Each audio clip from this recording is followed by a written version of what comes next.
and welcome to the new edition called the Juhi Approved Live Show to the hashtag Juhi Approved series.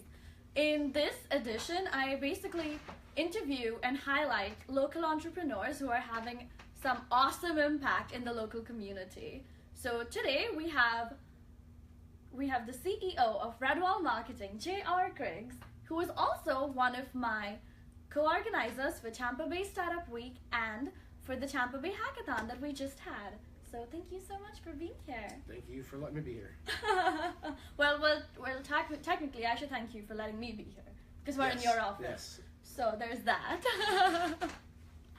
Well, so JR, tell us about Redwall Marketing. How did you start this company? What is the goal? All of that. Well, it actually started by accident. Oh, so it was.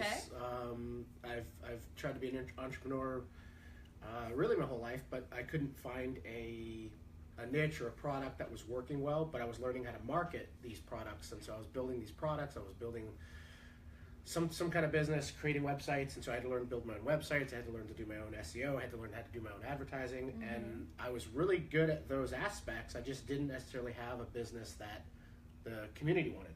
So it didn't work. But during that process, other people were saying, well, since you know how to do that, can you fix my website? Can you build me a new website? Can you advertise my company? And whenever I would do something for those people, like their sales would go up. And so they kept coming back and saying, well, I'll just keep paying you to keep doing this. And I was like, well, I don't want to do that. I want to start my own business. And eventually I was like, well, maybe I should just start my own business doing marketing because I apparently was good at it. And the whole name Redwall comes from at the time I was working out of my master bedroom at my house. I had a desk in the corner of the room, and one wall in the room was red. Like the wall I was sitting next to was red, and so when I was trying to think of a company name, I was staring at the wall. And I figured it'd always remind me that I started from my desk in my master bedroom, so it just seemed like a very good idea to call it that. Yeah. So even in his office, he has one red wall. There'll always be one red wall. Yes, that's awesome. So you mentioned that you've always been an entrepreneur. What would you say has been the hardest part of the entrepreneurial journey for you? Knowing, it wasn't even so much knowing, like, yes, knowing what the community wanted, knowing what people would buy, but also really not giving up. Because I started a few things that, looking back, probably would have worked if I kept doing them.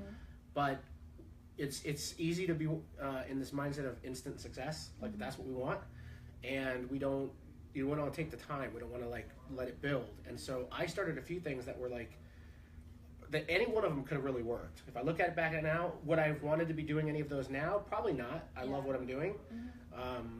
That was the other thing, was like some of the things I was doing I wasn't passionate about. I just knew how to do them. You know, so I was trying to start a business doing something that I knew how to do. This was something I had a passion about because I like helping people. I like marketing. I like business. I like seeing clients have success. I like sharing in their success. And so it became something that I was able to easily, keep doing and not grow tired of. And so even though it started slow, I mean, I was doing websites for $300.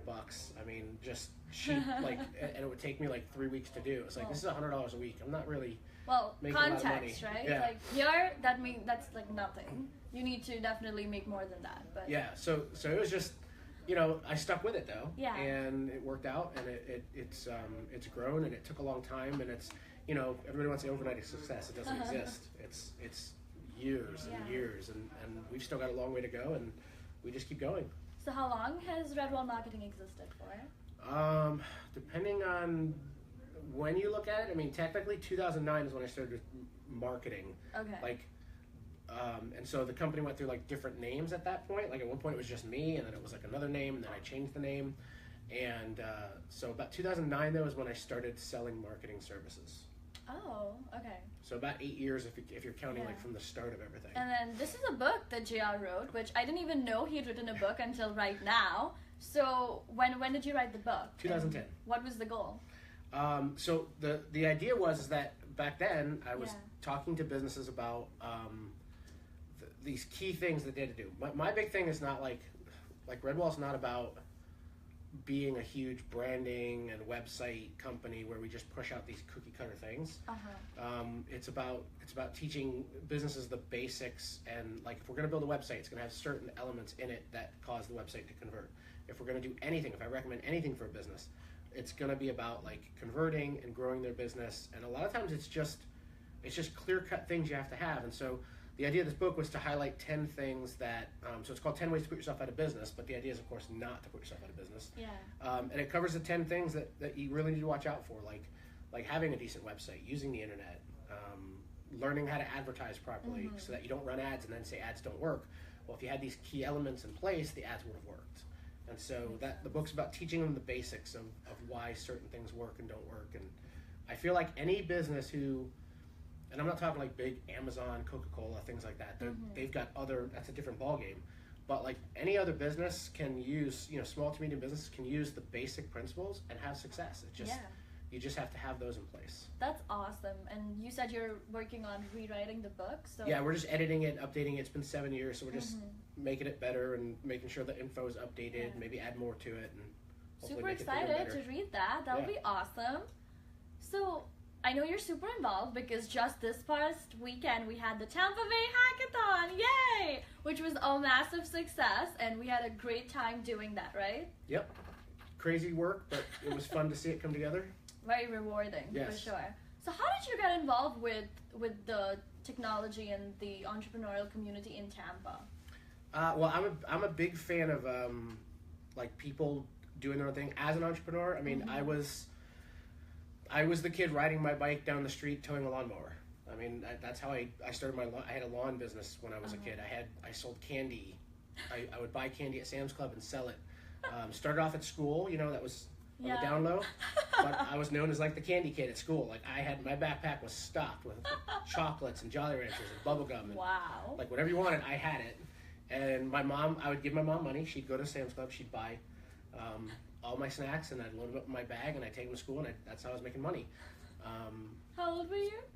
That was middle school. Wow. So 6th, 7th, 8th grade. I definitely started in like 6th or 7th grade. Oh yeah, 6th grade. Yeah, because I remember the one teacher that was trying to take my bag. So 6th grade. Before that, I used to draw pictures and sell them around the neighborhood. And I'm not even an artist. They were probably the worst. It was probably pity, but I made money. I was mowing lawns in elementary school. I was delivering papers at one point. Wow. Like my mom picked up I think it was my sister was delivering these papers, and so she picked up an extra. I was like, I want to do this because I can make money. So she grabbed an extra route, and basically told them she was doing it, but I was doing it, and she just gave me the money. Nice. So I was always trying to work. I was always looking for some way to make money, self-sufficient. And so for me, I just think that it's never been a better time for somebody to start a business, to start your own thing, to do. You have the capability of creating a live show, with a phone. Like right now. Just about any phone. So there's so many things people can do. The technology, building things today is so much easier. Running a business is so much easier. The tools that are available is so much easier. And so for me, it was a chance to. It was confusing for me when I got in. So if I could my goal was to be the person I wish I had. And if I can do that, then I'm helping the community figure it out, because you could say, okay, well, why would I help all these other businesses? But the reality is that the future of this country, the future of Tampa, relies on somebody building something, the next jobs, the next, whatever. So we could all take a part in helping the economy if we're contributing. So that's a big deal to me. Yeah, and so you think that local entrepreneurs should especially give back to the community? I think you have to. If the community's not thriving, they don't have the money to buy your goods or product or use your apps. So it's a circle. You have to give back. You have to grow the community to grow your business. It's just the way it works. That's awesome. I mean, we're so involved with everything that we do. So what would you say has been your favorite thing that you've been involved with in the local community? Definitely Startup Week. That's that's the one. I mean, the hackathon was cool. It was, I'm not like a techie developer person, but seeing industries connect like that was a great experience. But Startup Week for me is a big deal just because it's so impactful. I mean, 5 days of free education for a startup. You can't beat that. It's amazing. I mean, that's definitely one of my favorite events that we do as well, because there's just so many ways to help people, and I love that we have so many different tracks, so no matter what you're interested in, what you're passionate about, or even if you just like want to learn more about something, you can go and you know exactly where to go. The people we get are amazing. They're all experts in what they're talking about, so it's just an overall awesome experience. So JR, we want to talk more about you now. So tell me, what is one motto that you live by in your day-to-day life? Honestly, my favorite quote, and I've always been a helpful person. I mean, even from when I was a kid, I just remember, I never mind helping people, but Zig Ziglar had one of my favorite quotes, which was, if you help enough people get what they want in life, you'll get everything you want you'll get everything you want in life. And I probably misquoted it, but essentially, if I'm helping others succeed, if I'm helping others with whatever it is, it comes back. Like, I'm gonna get help when I need it, and so I live by that, because I like this, like I would literally do this company for free if I could. Like, I would help businesses, I would do these things for free if I could, because it's a passion. And so I enjoy helping people, I enjoy the process, and so to me that's the way I am. Like, I'm the type that if we're sitting down and we're talking, I'll give you an entire business plan for free if I can. Like, I'll just tell you whatever I can. Well, I think I'm going to take you up on that. So I've mentioned this to you before, but you are someone I really look up to, because I don't know how you do everything you do, but so JR, for context, he has 4 kids, one's a baby. How old is your oldest? 14, 12, 5, 1. He has a wife, and he does Redwall Marketing. He's super involved in the community as well. And he's just awesome, and he's always on, he's always happy and positive. And how do you do this? What is your secret? Coffee helps. I definitely do a lot of coffee. Other than that, I don't know, about balancing what's important. Like, I can't do all that and watch a bunch of TV. Yeah. So I don't really watch TV. I like sports though. I watch my sports teams. What's your favorite? I'm from Miami, so Dolphins, Marlins, Hurricanes, all those things. So, but I'm not like a guy that'll sit on a Sunday and watch 3 different football games. I'll watch my team and that's it. But I mean, I don't know. I think that in general, like, there's a lot to be happy about in life. Yeah. There's a lot to be grateful for. And I just try to live like, I don't know, if I'm doing something, I'm doing it with everything I got, and I'm doing it, and I'm having fun at it, because it doesn't matter what you're doing, you're still doing it. Like, if you're gonna dig a ditch and you hate digging the ditch, you might as well try to have fun digging it. Like, you might as well make it fun in some way. So everything I do, I try to just look for like how I can be positive about it and whatever, just be happy. That's awesome. I love the positivity. I think that's the reason we're friends. So. How long have you been in Tampa for? 11 years. So what would you say is a social problem that you see in Tampa that you think more people need to address? A social problem? Or, yeah. I mean, I don't know. I mean, from just it, and I think this is the entire country. And I think it's happening here in Tampa, and that's why Startup Week, the hackathon. I think the entire country relies too much sometimes on outside influences, whether it's who's going to be president next that's going to save the country.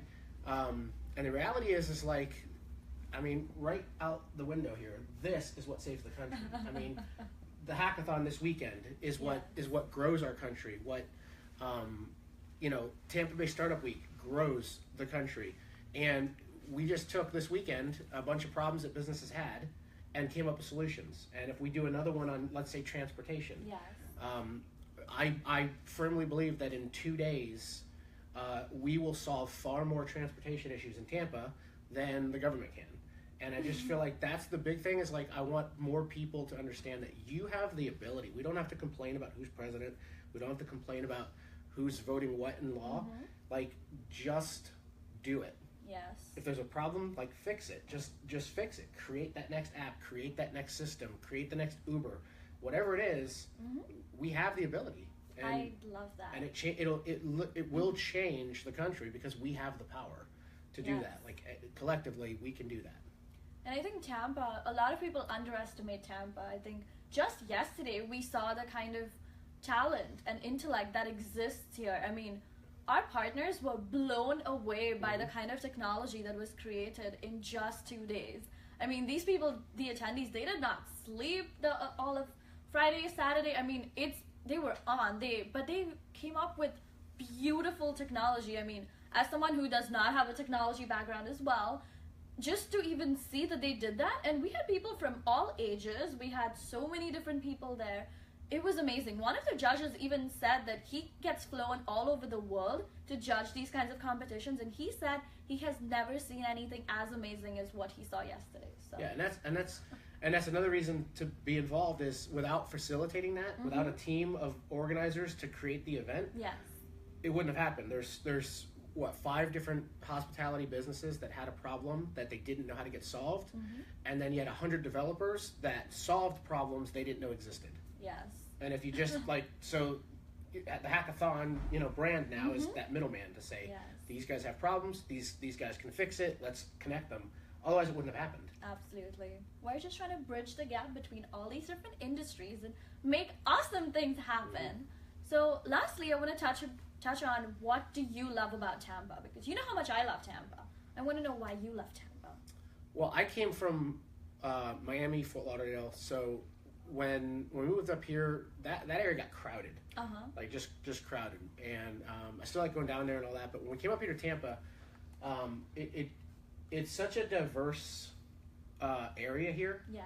I mean, you've got Tampa and St. Pete really close to each other, and in my opinion, it's not the same as like Miami, Fort Lauderdale. Yeah. It just feels different. It's very unique. It's not as populated or big, but I think that's a good thing in a way. Absolutely. Like, there's more community stuff. There's more, in my opinion, more easily access to things.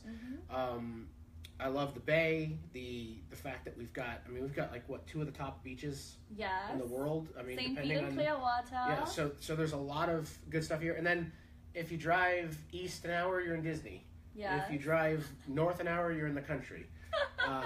You drive south, you're in beach towns down there. You've got, so just the area is so diverse. Ybor City, downtown, I love downtown. When we had a chance to move downtown, I was excited because this, to me, is just, I love it.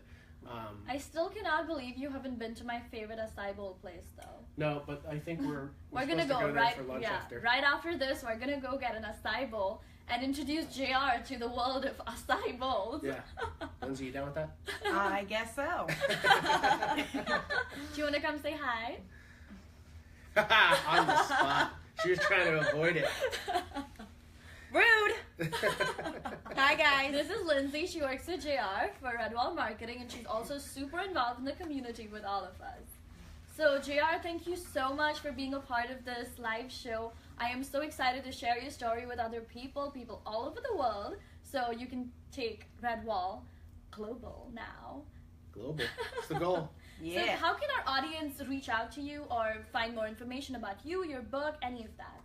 Well, the website for the company is redwallmarketing.com, and we're on Facebook, Twitter, Instagram, and then my own personal Twitter, just JR Griggs is my handle, and I think that's Instagram as well, and then I think Facebook too. So Cool. just JR Griggs, you'll be able to find. That's awesome. My Yay. profiles. Well, thank you so much for your Thank you. time today, and I'm really, really happy we got to do this. Connect. Oh. Is it on the Wi-Fi here?